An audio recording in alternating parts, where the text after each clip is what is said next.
For almost 50 years, a lot of folks have been fascinated by one of the most horrific crimes in history. Tonight, Dateline takes an in-depth look at the Manson murders and the man in the middle of them, Charles Manson himself. News specialist Andrew Adams is here with something you might not know about Charles Manson and his connection to Utah. Andrew?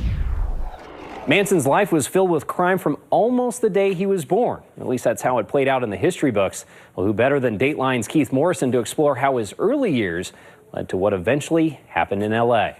That the name Charles Manson would be famous, all right. Not as a star, but as a symbol of evil. It's a case that's fascinated Keith Morrison for decades. The cult status bothered me, always bothered me.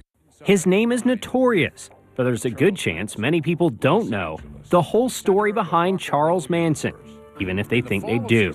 He told a story about his youth and that his mother was a hooker and that she was a career criminal and that he was, abandoned and lived on the streets and, terrible, terrible childhood. Nothing could be farther from the truth, as it turns out.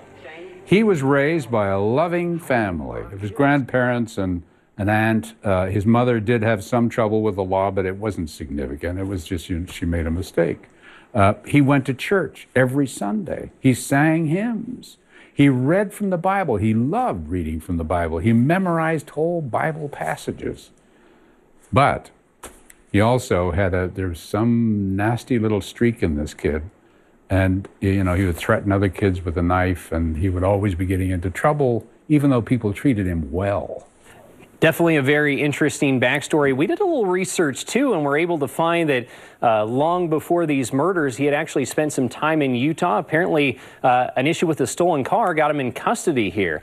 A lot to his story. What did you find perhaps most interesting about his earliest years and his transition to, obviously what a lot of people know him for today?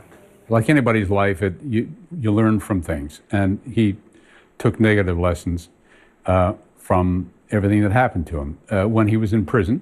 By the time he was in his mid-30s, he'd been in prison more than half his life. And I think what you'll discover, if you watch this evening, is that a lot of kind of myths have built up, like thick moss around what is really just a story of criminal stupidity in many ways, ugly criminal stupidity. But the track from what happened to what happened to what happened finally makes sense to me, like it hasn't for so long. Well, should be a fascinating episode. Dateline airs tonight right here on KSL 5 at 9 o'clock after America's Got Talent. Right, Andrew, thanks.